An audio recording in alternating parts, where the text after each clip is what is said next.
નવસારી જિલ્લામાં ભાજપ પૂરજોરથી પ્રચાર કરી રહી છે। યુવા મતદાર સુધી પહોંચવા ભાજપ બૂથ લેવલે કામ કરી રહ્યું છે।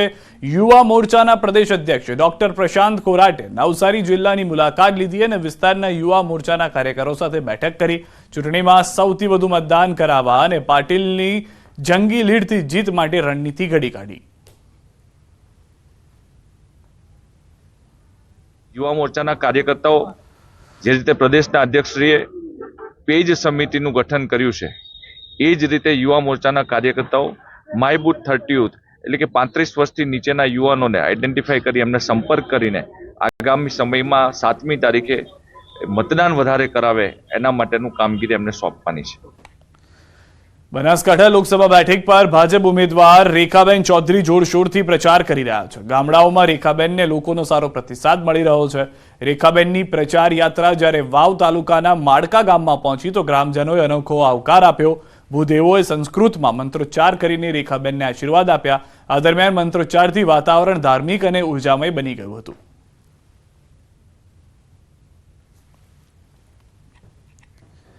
રાજકોટમાં ક્ષત્રિય કાઠી સમાજના આગેવાનોએ પ્રેસ કોન્ફરન્સ કરી રૂપાલાના નિવેદન સામે વિરોધ યથાવત હોવાનું એલાન કર્યું।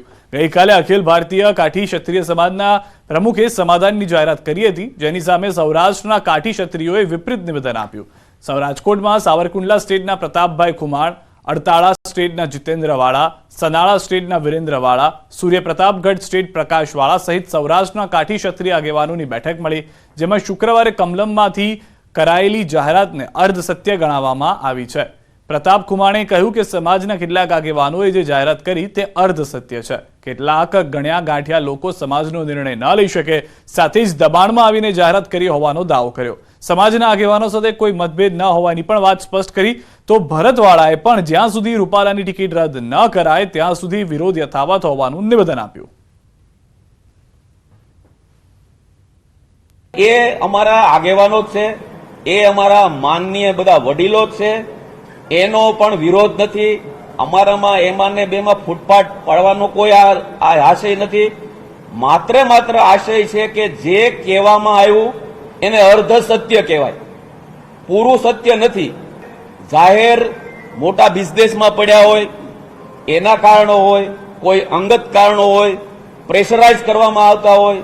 મુદ્દો એ છે કે મીટિંગ ક્યાં બોલાવવામાં આવી હતી, પ્રેસ મીટ ક્યાં બોલાવવામાં આવી હતી? કમલમમાં ભાજપના કાર્યાલય। આ મીટિંગ ક્યાં બોલાવવામાં આવી છે એનું મહત્વ છે।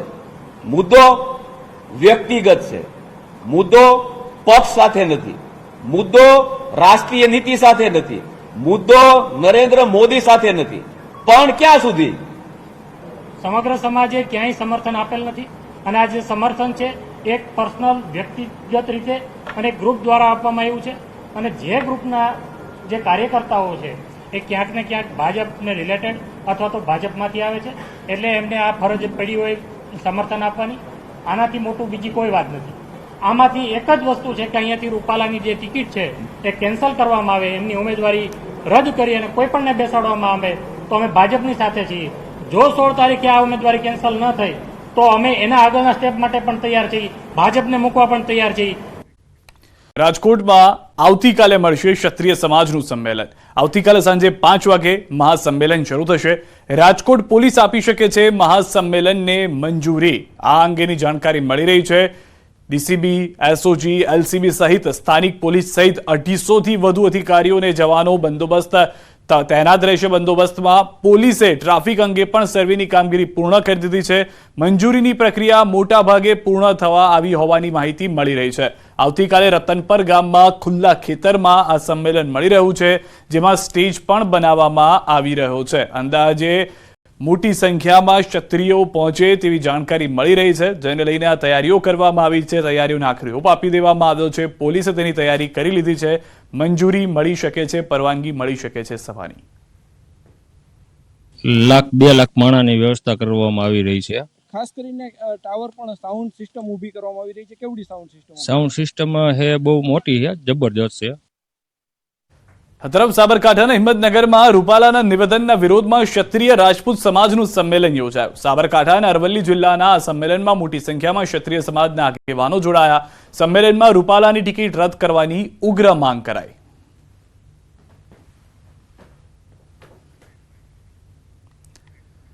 લોકસભાની ચૂંટણીને લઈને પ્રચારનો ધમધમાટ ચાલી રહ્યો છે. પોરબંદરના ભાજપના ઉમેદવાર મનસુખ માંડવિયાએ જૂનાગઢના કેશોદ જિલ્લાના ગ્રામ્ય વિસ્તારોમાં પ્રચાર કર્યો હતો. ગ્રામજનોએ મનસુખ માંડવિયાનું ભવ્ય સ્વાગત કર્યું હતું. પ્રચાર કાર્ય માટે સાંસદ રમેશ ધડુક, ધારાસભ્ય દેવાભાઈ માલમ સહિત ભાજપના આગેવાનો ઉપસ્થિત રહ્યા હતા.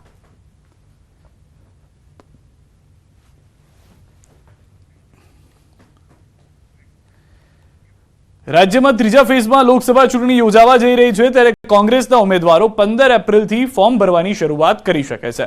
કોંગ્રેસ ઉમેદવારો શક્તિ પ્રદર્શન સાથે જિલ્લા સેન્ટર પર ફોર્મ ભરશે. 15 એપ્રિલે બનાસકાંઠા, સુરેન્દ્રનગર, જામનગર અને બારડોલીના ઉમેદવારો ફોર્મ ભરશે, જ્યારે 16 એપ્રિલે કચ્છ, સાબરકાંઠા, ગાંધીનગર, અમદાવાદ પશ્ચિમ, અમરેલી, છોટાઉદેપુર, વલસાડ, પંચમહાલ અને પોરબંદરના ઉમેદવારો ફોર્મ ભરશે, જ્યારે 18 એપ્રિલે પાટણ, જૂનાગઢ, આણંદ, ખેડા, દાહોદ, વડોદરા અને સુરતના ઉમેદવાર ફોર્મ ભરશે. ફોર્મ ભરતા સમયે પ્રદેશના નેતાઓ પણ સેન્ટર પર ઉપસ્થિત રહેશે. મુકુલ વાસનિક, શક્તિસિંહ ગોહિલ, જગદીશ ઠાકોર, પરેશ દાનાણી સહિતના આગેવાનો ઉમેદવારો સાથે હાજર રહીને કાર્યકરોનો ઉત્સાહ વધારશે. શક્તિસિંહજી ગોહિલ જે અમારા પ્રદેશ અધ્યક્ષ છે, મુકુલ વાસનિકજી અમારા પ્રભારી મહામંત્રી છે સંગઠનના, માનનીય ભરતસિંહજી સોલંકી, માનનીય સિદ્ધાર્થભાઈ પટેલ, માનનીય જગદીશભાઈ ઠાકોર સહિતના વરિષ્ઠ આગેવાનો પણ જુદી જુદી જગ્યાએ વિવિધ લોકસભા ક્ષેત્રમાં ઉમેદવારી પત્ર જ્યારે કોંગ્રેસ પક્ષના ઉમેદવારો ભરશે ત્યારે તેમની સાથે ઉપસ્થિત રેલીને સંબોધન પણ કરશે. લોકસભાની ચૂંટણીનો જંગ જીતવા ઉમેદવારો પ્રચાર મેદાનમાં ઉતરી ગયા છે, ત્યારે દાહોદ લોકસભા બેઠકના ભાજપ ઉમેદવાર જશવંતસિંહ ભાભોરે જાલોદ શહેરના પ્રભુતા પાર્ટી પ્લોટ ખાતે જનસંપર્ક કાર્યક્રમ યોજ્યો હતો. તેમણે દાહોદની લોકપ્રિય વસ્તુઓ વિશે જાણકારી આપી હતી. જનસંપર્ક અભિયાન કરીને તેમણે મતદારોના આશીર્વાદ લીધા હતા અને 5 લાખથી વધુ લીડથી જીતવાનો વિશ્વાસ પણ વ્યક્ત કર્યો હતો. સરકારના ગોટા ખાય તો ઝાલોદ યાદ આવે કે ઝાલોદનો માલ છે. અને વસંત મસાલાવાળા ભલે જતા રહ્યા મહેશભાઈ કે ગાંધીનગર, તાળી પાડો વસંત મસાલા એટલે સત્કારમાં મારું મહેશભાઈનું ગોઠવાઈ ગયું હમણાં. એનું સારું ચવાણું બાજુ જોરદાર લાગે, એવી બનાવટ કોઈ થતી નહીં. ચૂંટણી સમયે આંતરરાજ્ય સરહદો પર તકેદારી વધારાઈ છે. ખાસ કરીને દારૂ અને બિનહિસાબી રોકડ અને ગેરકાયદે ચીજોને હેરાફેરી પર નજર રખાઈ રહી છે. મહારાષ્ટ્રને અડીને આવેલા નર્મદા જિલ્લાની સરહદો પર પણ તકેદારી વધારાઈ છે. જિલ્લાની 5 ચેકપોસ્ટ ઊભી કરાઈ છે. એટલું જ નહીં, મહારાષ્ટ્ર અને ગુજરાતની બોર્ડરો અલગ અલગ બનાવવામાં આવી છે અને આંતરરાજ્ય સરહદ પર સઘન ચેકિંગ શરૂ કરાયું છે. હાલ 200થી વધુ જવાનો ચેકિંગમાં જોડાયા છે. जो कॉन्ट्राबैंड आइटम्स है, बुलियन है या फिर कैश है, वो इलीगली न आए, इसके लिए हमने 6 जगह पे अंतर्राज्य चेक पोस्ट खड़ी की है, जिसके ऊपर पुलिस, होमगार्ड और जीआरडी के साथ में 24/7 वीडियोग्राफी के अंदर चेकिंग रहती है. इस चेक पोस्ट के ऊपर काफ़ी अच्छी प्रमाण में हमने प्रोहिबिशन के केसेस और उसके साथ में मोटर व्हीकल एक्ट के केसेस भी किए हैं. 2024ની લોકસભાની ચૂંટણીને લઈ હાલ જે પોલીસ છે જે તંત્ર સતત થયું છે. નર્મદા જિલ્લો એ મહારાષ્ટ્રની બોર્ડરને આવે, કોઈ પણ કે કંઈ અન્ય લોકો કોઈ પણ જાતનું જે કેફી પીણું છે, જે દારૂ છે, જેની હેરાફેરી ના કરે એ માટેની પોલીસ મૂકવામાં આવી છે. એક પીઆઈ, એક પીએસઆઈ કરીને આ લોકો તમામ ચેકિંગ હાથ ધરી રહ્યા છે. દારૂ છે કે કેફી પીણું છે જે નર્મદા જિલ્લામાં ના પ્રવેશે, ગુજરાતમાં ના પ્રવેશે, એ માટેનું જે ચેકિંગ છે એ ચેકિંગ હાથ ધરવામાં આવી રહ્યું છે. તમે જોઈ શકો છો તેમ કે ધનસરા ચેકપોસ્ટ છે અને મહારાષ્ટ્રને આવેલી આ બોર્ડર છે.